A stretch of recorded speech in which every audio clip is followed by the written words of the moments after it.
Ladies and gentlemen, welcome to our regular meeting. Would you please stand with me for the Pledge of Allegiance? I pledge allegiance to the flag of the United States of America and to the republic for which it stands, one nation, under God, indivisible, with liberty and justice for all.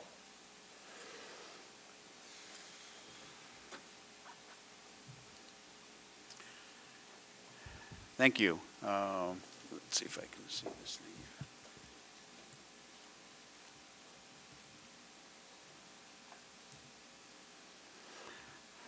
Next up, we have roll call. Would you please start voting?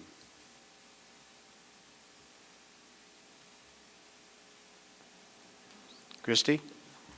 We have a quorum with 6 counselors present. Counselor Stefano had previously requested to be excused. Thank you, Christy. Next up is the agenda approval. Are there any changes or? Staff would like to remove under Public Works, Resolution 14, finding the property subject ready for annexation. We need to make sure we get the proper notification process done, and we'll bring it back before council. Thank you, Heather. I move that we accept the agenda with that change, also excuse Councilor Stefano. I'll second that. Have a motion and a second. Any discussion? If not, start voting, please.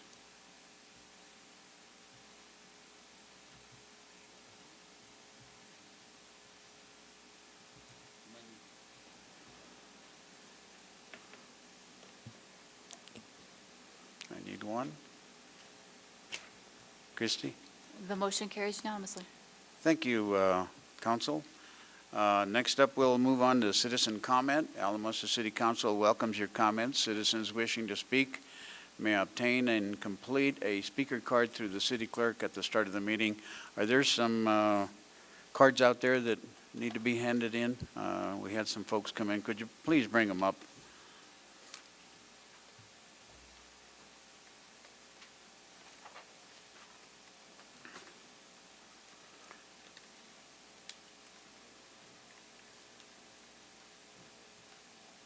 Thank you, Christy.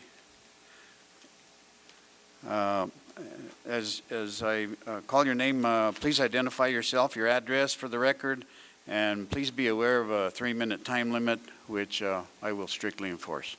First up is Doreen De Herrera. Welcome, Doreen. Please come up. I think there might be a button there to turn on your speaker. If not, Jose will probably help us. Thank you, Jose. Hi, I'm Doreen De Herrera, and my husband and I, Rocky, own Better Floors here in Alamosa. And the only reason why I'm here is to complain about the railroad's weeds. I know I'm not the first to say it, but we are right at the dead end on the corner of 6th and Hunt. And the weeds are as tall as me at the dead end sign. And I've asked them to take care of them. I've left messages with no response. And so I feel like if we need to keep our weeds under control, so do they. That's all I have to say.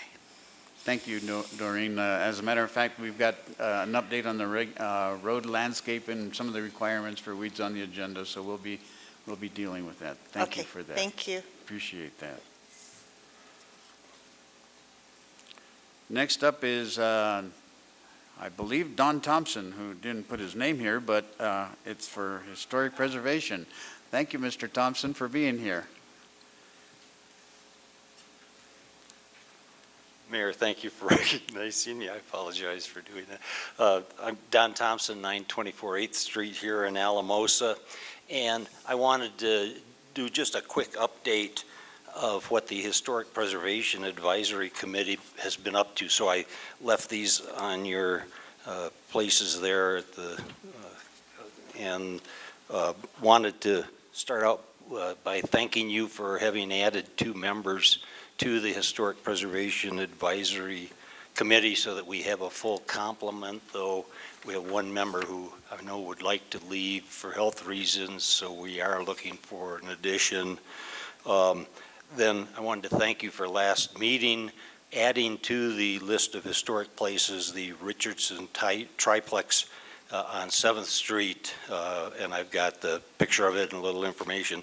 Major thing, and the reason I included this listing of Colorado's most endangered places is that we were worried about the First Baptist or Mountain Valley Church on State Avenue, which was up for sale. We have been told that a congregation has purchased that building, and that consequently we've asked Colorado Preservation, Inc., that handles the Colorado's Most Endangered Places program, to remove that because hopefully the congregation, as a nonprofit, eligible for assistance with funding for structural and other modifications to maintain the integrity of that building. So I think our committee doing quite well. Thank you again for putting the Richardson triplex on the list. Thank you. Thank you, Don. Next up is follow-up. Does staff or council have any follow-up on anything that was presented for citizen comment? Seeing none, we'll move on to consent calendar A. Consent calendar allows multiple actions with one motion. Consent calendar A contains routine items which have been recommended for action by staff or advisory boards. Council may remove a consent calendar item for separate consideration. Tonight we have or will receive August 2014 expenditure report, approve minutes for regular meetings September the 3rd, 2014, and receive August 2014 monthly reports. Do we have any comments or questions on consent calendar A, Council? If not, I will entertain a motion. Mayor, I move that we approve consent calendar A. I second. I have a motion and a second. Is there any further discussion? Seeing none, start voting, Council. Christie? The motion carries unanimously. Thank you, Council. Next on, we'll move up to regular business. Business brought forward by city staff. And tonight we have resolution, permitted use by special review, outside sales in a commercial business zone. Thank you, Pat. Good evening, Council. This is a request of Wade and Amy Price for a permitted use by special review to allow outside sales in a commercial business zone. They want to build and operate a retail garden center that will include greenhouse and bulk landscaping materials. They request that they be allowed to sell those landscaping materials outdoors. They're looking at the vacant railroad property north of Sunset Park and fronting Highway 285. Pat, is it the whole property? Yeah, they'll be purchasing the entire property. That goes way back to the very corner, huh? Yeah. This is a site plan, a proposed site plan. This is And their main entrance will be off of 7th Street. This is an area that does have a lot of weeds also.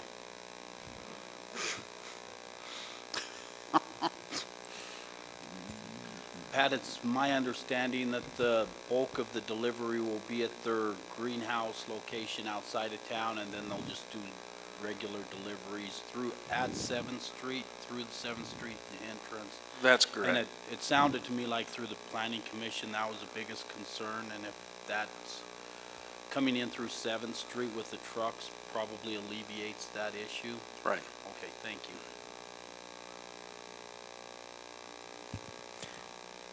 Pat, do you by chance know how many jobs this will bring to Alamosa?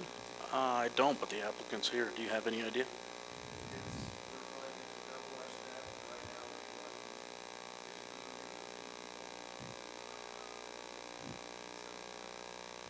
That's great, thank you. Thank you, Pat. Any further questions from council? These are Charlie? the owners? Yes. Okay. Oh, I appreciate that somebody's finally taking that piece of property and doing something with it, you know. I've noticed as you're going into Monte Vista, there's a greenhouse in there also. So it's not something that it's out of the ordinary. So. And I'll agree with Counselor Griego. That area, it's not set up really well for good access, and I think that was the reason for the questions with the trucks entering, and it's a huge area with not a whole lot of access, and I'm just looking at your plans, it looks like you're gonna improve our gateway to our community, get rid of some weeds, and it looks like a terrific plan to me. I appreciate you guys doing that. Thank you, Councilor Johnson. Anyone else? I'll just reiterate, thank you very much for that venture. I know it's going to be very attractive. We definitely need a greenhouse here in Alamosa. Thank you for doing that. Council? If there's no further questions, I move that we'll approve the permitted use by special review, outside sales, use group C-23 in a commercial business zone. I'll second that. Just one comment, Council. I note that the Planning Commission recommendation was to approve the permitted use by special review with the condition that the razor wire proposed on the fencing be replaced with barbed wire. I don't know whether you wanted to discuss that recommendation of the Planning Commission. It appeared, and I can change my motion to reflect that, but it appeared that they agreed to that in the minutes of the Planning Committee, but I will change my motion to reflect that with that stipulation that they go from razor wire to barbed wire on the fence. One comment along that way, do you need to have barbed wire on that? You know, that looks so ugly. Any kind of stuff like that, you know, I know for security purposes, you have to, I think if you build a tall enough fence, you know, they ain't gonna jump it. But anytime you use any kind of barbed wire or razor wire, it looks, it's more of a prison type of atmosphere instead of a garden type of deal, you know? So I would, you know, look at that strongly to see if you really do need that barbed wire. Because Thank you, Councilor Grego. I've got an observation on that as myself. I mean, if somebody wants to break in, they're just going to cut the wire to get in there to take whatever they need to carry out. Barbed wire, I'm not really sure that we needed all that. Maybe some safety wire of some kind up at an angle would probably be okay. But seriously, if somebody wants to get in there, they'll just get some cutting snips and go right through there. So it might be something that council might want to discuss a little further if you're willing to, or would you amend that just to regular wire, or? I think my own feeling on that is give them the opportunity if they decide they want to try a different wire and it doesn't work out for them and they change their mind and need to go to a barbed wire. I think I want to leave that option up to them, so I'll leave my motion as is. Thank you, Councilor Johnson. Any other discussion on that?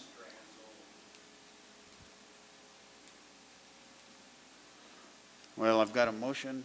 I'll second that. I've got a motion and a second. Any further discussion? If not, start voting, council. Christie? The motion carries unanimously. Thank you, Councilor, and thank you. Next up, we'll move to City Manager / Legal, public hearing on ordinance number 11, 2014.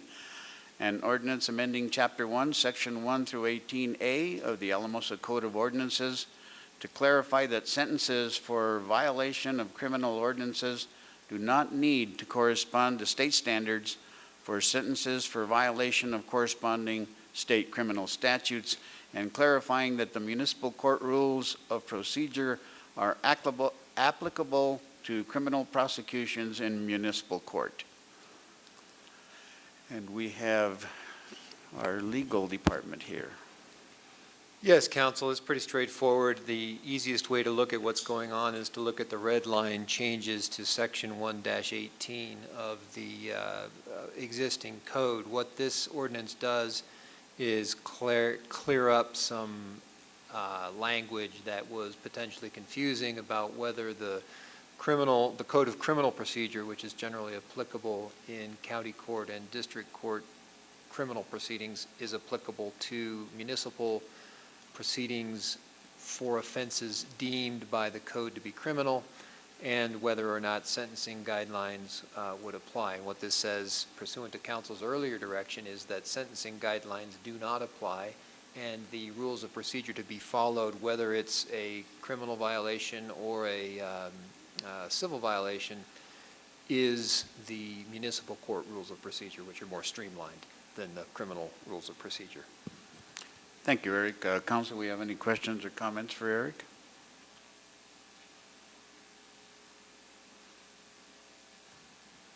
If there's no questions, I move we approve.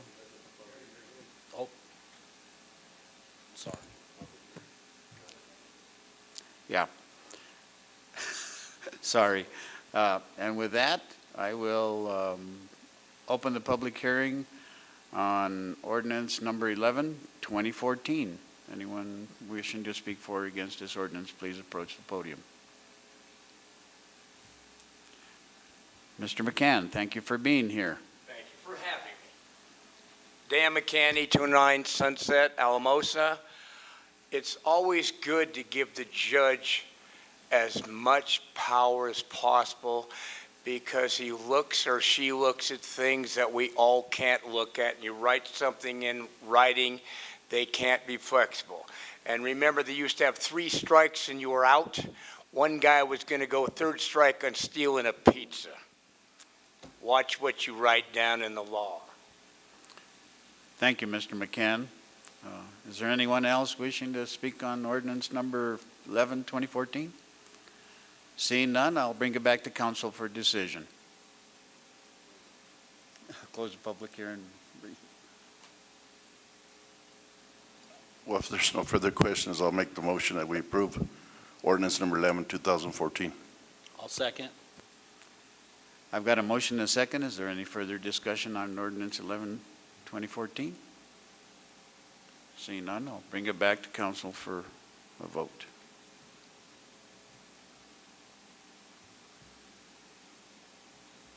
Christie? The motion carries unanimously. Thank you, Christie. Next up is an update on the railroad landscape requirements. That is obviously Heather. Thank you. The items that have been brought before the city actually fall into 2 categories, and I just want to make sure to start out by clarifying that.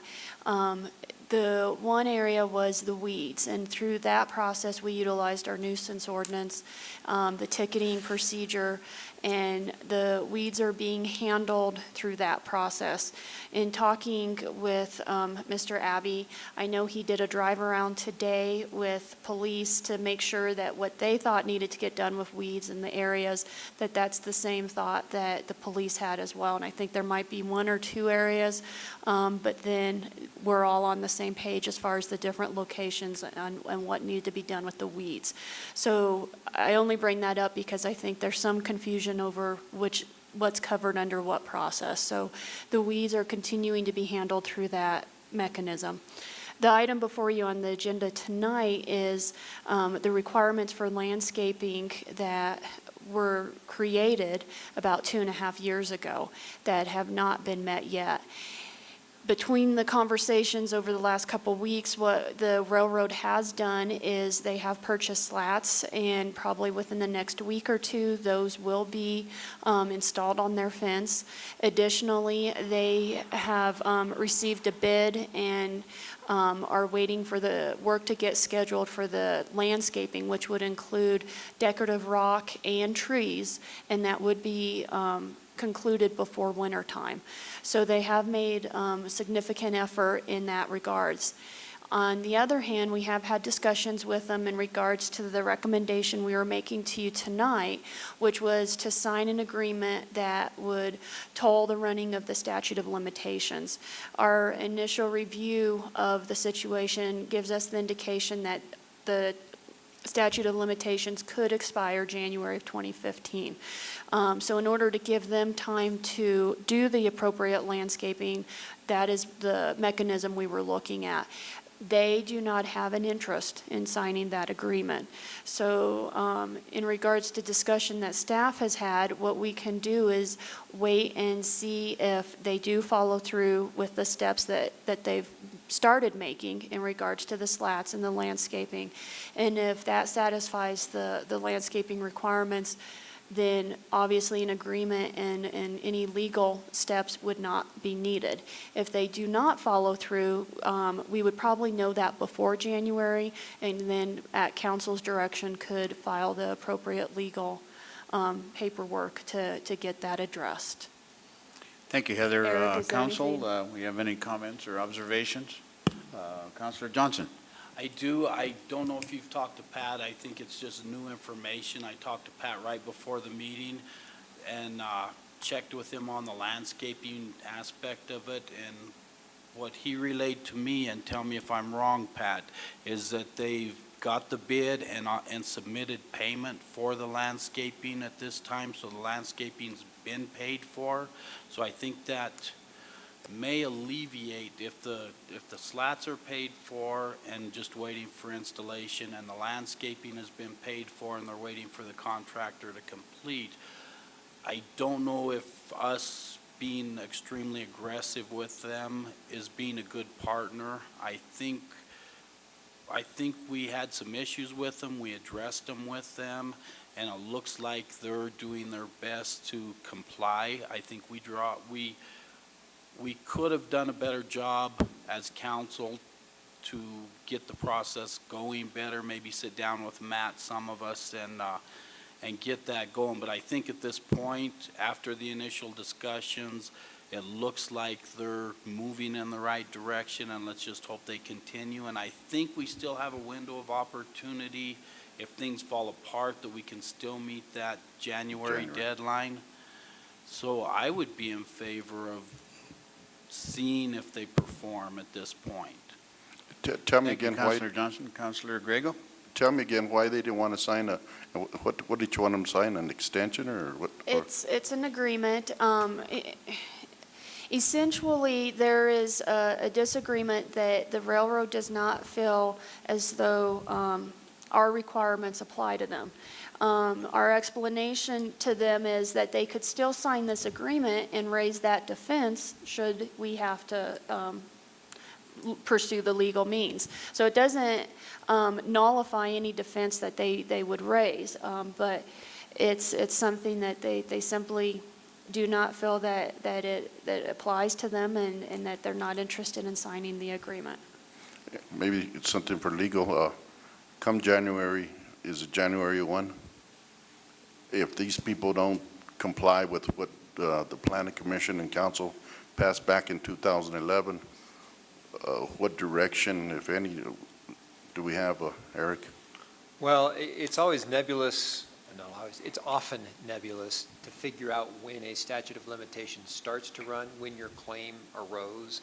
So January 21 is when the certificate of occupancy was issued. That's a nice date to pick. Mm-hmm. Conservatively, we might want to pick something earlier, like when they submitted their landscaping plan. I don't know when that was, but if I recall correctly, it was sometime in November. So yes, we have a window. I think that if they're going to do their landscaping before January or even before the end of November, we'll know that it'll be done and everybody will be happy, and that's the end of that. We don't have to worry about this. If they don't do it, then the attorney for the railroad and I have had a conversation earlier this week about whether the railroad is bound to comply with the city's regulations, and he cited me a few cases that he says say that they don't have to comply. I have cases that say that they do, and a judge can decide that. So, if council wants to push that, I think that Mr. or Councilor Johnson's suggestion makes a lot of sense. We may not. It's probably, hopefully, a bridge we don't have to cross, and we'll look at the bridge later on. Yeah, and I agree with Councilor Johnson as far as trying to work with them, but So, and the other answer is I have no idea why they wouldn't sign a tolling agreement. Right. Mm-hmm. One thing, we hold our citizens to the ordinances as far as weeds and stuff, and everybody, if you don't cut your weeds, you get fined and you get taken to court, and and here these people are not doing that. And I don't know, I know you broke it in two parts, Heather, but the weeds period around the whole property, and I don't know where these other areas where the weeds haven't been cut as of today, I believe. You know, I think, when you took a tour of it, were you able to see that or no? So to clarify what the process is, when we receive a weed complaint, we usually inspect the property. We give notice to the property owner so they would have a chance to remediate the situation. If they don't meet that window that is given to them, then we would move into the ticketing phase. Once it gets into the ticketing phase, it almost becomes a process outside of staff control to a certain degree. A ticket's been issued, and that's, you have the city prosecutor and the judge that are taking it from that point forward. So as a reminder, in regards to the weeds, that's the same process we did use for the railroad. We gave them notice that they were in violation. We gave them a time frame to remediate it. I think it was a 2-week time frame. They did not, and then a ticket was issued.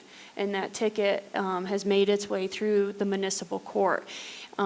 Mr. Abbey initially pled not guilty, but then changed his pleading. He has appeared before the municipal judge, and the judge has given him until October to take care of the weeds. If he does, the judge has the option of dismissing the charges. If he doesn't, then it would be set for trial. So I just want to make sure to the public, everyone understands that the same process that's applied to anyone was applied to the railroad. In regards to, I was not on the tour that Mr. Abbey went on this morning. It was with Captain Robert and I believe our nuisance officer. So I think that was just a few small areas that remained from a weed perspective that he has every intention of taking care of. So Thank you, Heather, but I think we need to get back to this. We're basically talking about the landscaping requirements here and not necessarily the weeds. One more question, Mayor, before we move on. Okay. We're talking about the whole property when we talk about weeds, right? The whole railroad property, not just the area where on West 7th. Because I believe these people here, the process then for these people would be to submit a complaint that the weeds haven't been taken care of? Or does that mean that all the property that is owned by the railroad they have to get the weeds taken care of? I think Captain Jackson would be maybe the best answer. I don't know, Chief, do you know the specific property that they were looking at?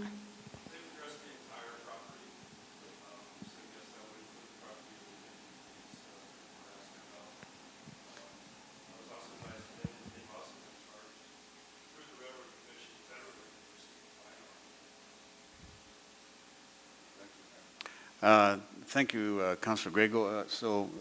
I think what we really need to do is, I think Councilor Johnson had a recommendation, and if there's, I'll entertain a motion, or if council would like to make a motion on action on this, but staff recommends, go ahead, Councilor Vigil. Thank you, Mr. Mayor. I want to go back to the weeds really quick. If they pull them or cut them down and they just pile them somewhere along the tracks, is that good enough? Or do they take them all the way off? I believe they are supposed to remove them. Is that correct? Because I know at least on some of the property they had cut it and they were piling there. But I think that was part of the discussion they had today, is the removal of once they cut it. Is that correct, Chief? Thank you. Thank you, Councilor Vigil. Okay, so we'll. On this, Councilor, excuse me, Mayor. On this other thing, it's just, I don't think we need a motion, do we, Eric? We'll just wait and see if they do what they're going to do. Yeah, the only motion you would need would be if you wanted to direct the city to file a lawsuit right now. Yeah, I know. You don't need to do that right now. Well, I mean, we've got a recommendation. I don't know what they want to do. It's more So, no action, or we're not going to direct staff to do anything? All right. Thank you, council. We'll knock on your door again if it looks like the hoped-for landscaping hasn't occurred. Does staff feel like they have a direction in this? Yeah. Thank you. Thank you, Councilor Johnson. Thank you, council. We'll just move on then to committee reports. Who has a committee report? Councilor Vigil. Thank you, Mr. Mayor. Alamosa School Board. This week is homecoming week at the high school, and they have their big homecoming game Friday night. Thank you. Thank you, Councilor Vehil. Councilor Johnson? Marketing meeting I attended last week. They shuffled through a whole bunch of stuff, the sand dunes issue, and they went through how many coins were given out and the T-shirts that the tourism board gave, and I think it was 2,200 kids that received T-shirts that were at the sand dunes. I'm going to run through this real quick, and I'm going to skip a bunch. There's a couple things that are fairly important.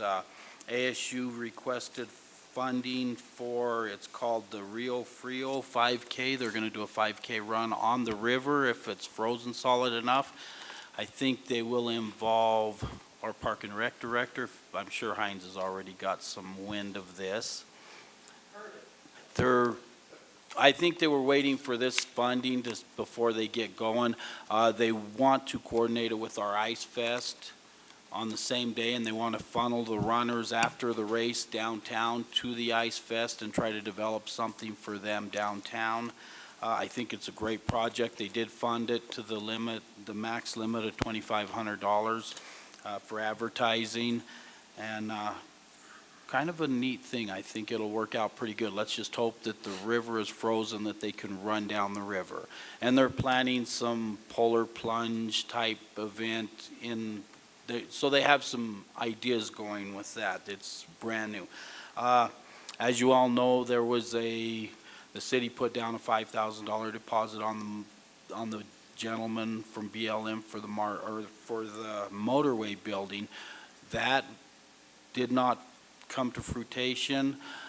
Right now, the plan from them, they need a feasibility study for the motorway building. They're looking at it for a couple different things. The event center is what they're focusing on right now, but they believe they need a feasibility study for parking and stuff like that. So they're going to apply the $5,000 to that feasibility study, and that was what they had decided to do with that.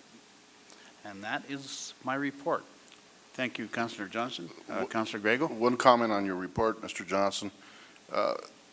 The money that we gave was for a whole different thing. So if it has to be redirected, I think it has to come back to council to see if we want to direct that money towards a feasibility study. Because actually, my understanding, and I think I'm correct here, is that it was a non-refundable deposit, and when the sale fell through, they retained that $5,000. They wanted to use it and show that their partnership with the city and using that funding for something that would be of interest to the city. And I understood it that if it didn't fall through, that money would be returned back to the city. I think that was a contractual agreement that you misunderstood, I would believe. Well, I usually don't misunderstand those, though. I don't, you know. Thank you, Councilor Johnson. Thank you, Councilor Grego. I think legal could probably weigh in on that if they want to, but I kind of have a feeling that Councilor Johnson is probably 100% correct. Heather, do you have an observation? I think our communication with them is, even when we were making the placement of the 5,000, was that we are doing that with our eyes wide open, knowing that it is potentially something that may not come to fruition. What they choose to do as partners in regards to if they wanted to choose to give the money back or somehow absorb it into their budget and pick and choose what they want to use it for, that's their prerogative as far as a legal perspective. You know, those are their choices. It's something, though, that we've told them that we were committed to what that economic development project could have brought to the downtown and the community, and it's something that for 5,000 kept us in the game to bring that to town. So, actually, my observation of the utilization of that $5,000 for a feasibility study weighs well into economic development for the most part. I mean, if they want to develop that property and they can utilize that money in formulating a plan that is going to work for them, I think that's ideal utilization of that money, and that's probably something that it would be a good investment for them. So therein lies that. Other than that, are there any other committee reports? I did attend the mayor's session at CML in Denver. I will have a report for you next meeting. There were quite a few subjects that were covered, specifically lessons for local government, staff relations.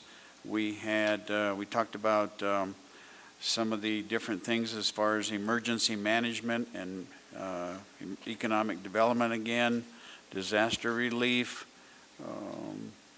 and some of the other things that we also discussed was the Marketplace Fairness Act that we're looking at and building a team within your council. So I will be submitting that information for your review at next meeting. Councilor Grego? Did anybody attend that CML deal last night? Is that Yes. under committee report or is that under council comment? We could put that under council comment. Okay. But yes. Thank you for that. Next up are any other committee reports? Seeing none, we'll go to staff announcements. Heather?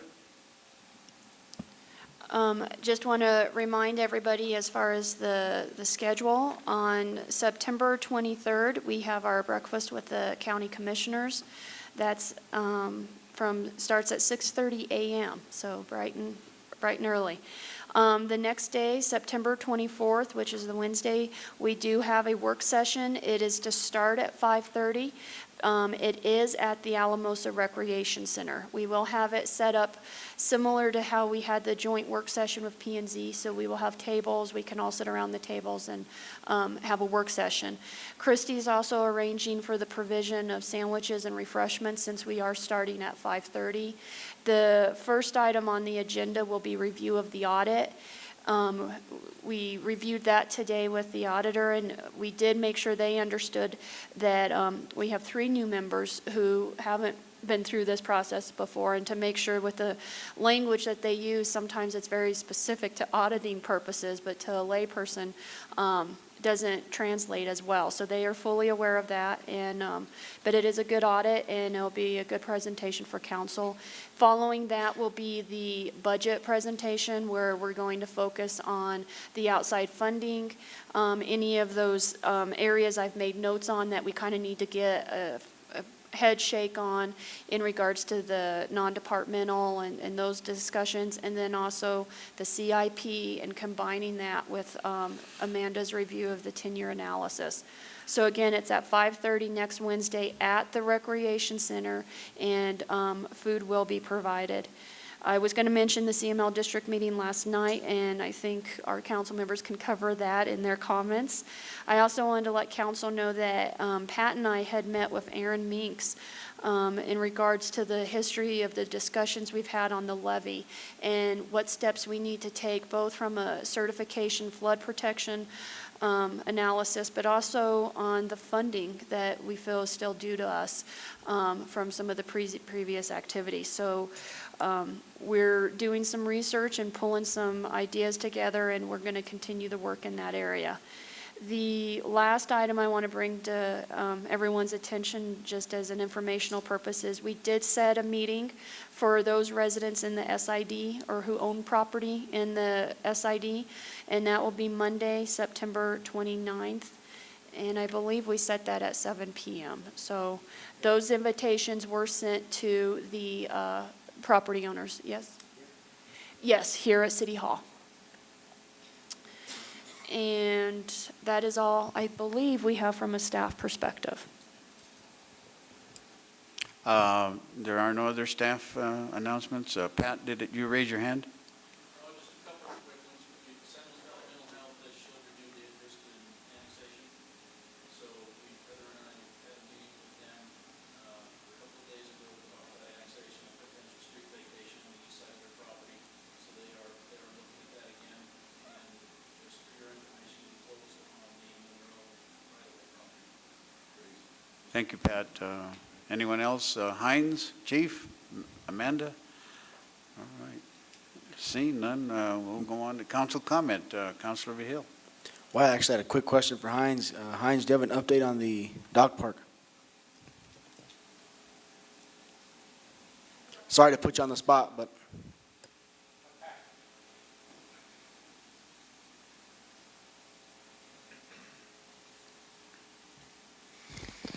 dog park. We met with Boy Scout, who's doing his Eagle project, talked about what the amenities were going to be, and those will be put in on his timetable, will be early spring of next year. Right now, the parks crews are busy taking care of Boyd. Well, took care of Boyd, now they're just finishing up in Carroll, and then their next step will be going over to the dog park area and start removing the railings, the horse railings, leveling it out, making an entrance near the concession booth over there at Lee Fields, and then putting the new fencing up on the other side. Thank you, Heinz. Thank you, Councilor Vehil. Anyone else? Councilor Johnson? Yes. Council comment. Okay, real quick, Heinz, no, you can stay right there. I got pictures today of the finished tennis courts, which is terrific. It's been a battle all summer long to get those things refinished, and the ones over by my house look terrific. I got the pictures of the one over by Boyd Park today, and it looks just as nice. So I know it's been a struggle, and it hasn't been fun, but we finally got through it, and they look like they're going to be great. What's the anticipated life on that surface? Anywhere from 5 to 7 years, depending on use. And Carroll will open up tomorrow afternoon. Terrific. So that'll be good news for our tennis players. They've Already scheduled tournament for October 4th. battled through this summer, but it's nice to get that done. CML meeting last night, myself, the mayor, and Mr. Stefano attended. Very informational meeting. They covered a lot of what's going on in the valley, each town. We had a great speaker from Creed. It was in Creed. He covered the history of their mining community and the history of the mines in Creed, which was very informational. I learned a whole bunch of stuff about how Creed evolved. The next regional meeting is scheduled for Monte Vista, and I'm sure the mayor has a little more information possibly on that.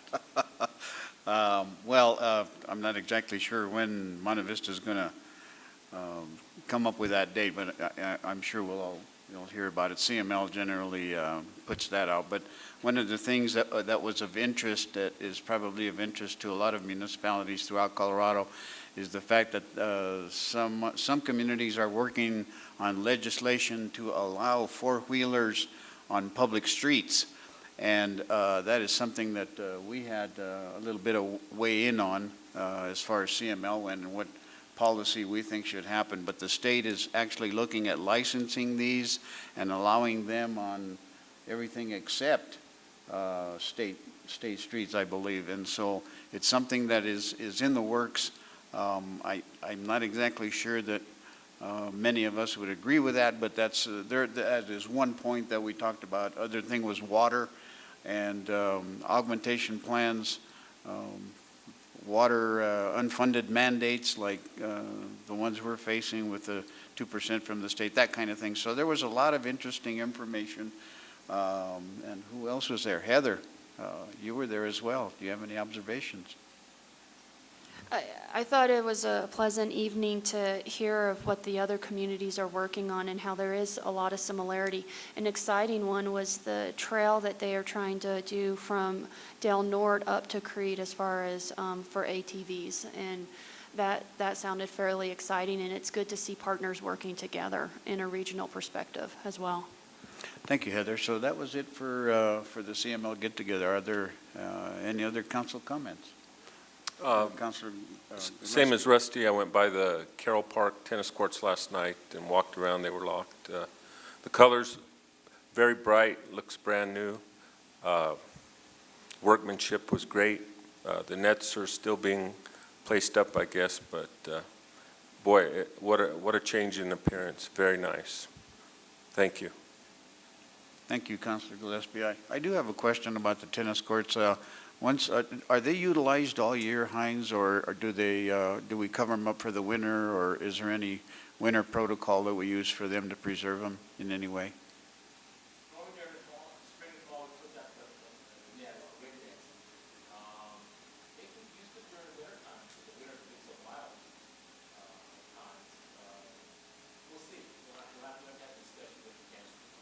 Thank you, Heinz. Well, after Charlie's premonition about 14 inches of snow. I'm kind of worried. Councilor Grego. Any other council comment? If not, council, we have a need for an executive session. I will entertain a motion. I'll go ahead and make that, Mayor. I'll make a motion, we go into executive session pursuant to CRS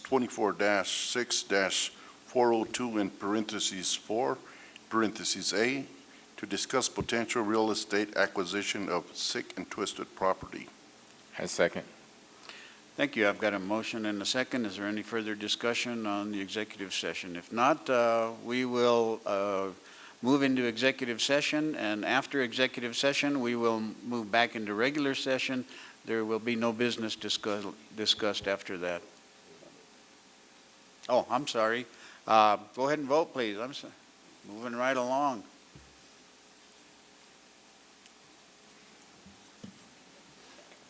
Christie? The motion carries unanimously. Thank you. Thank you, council.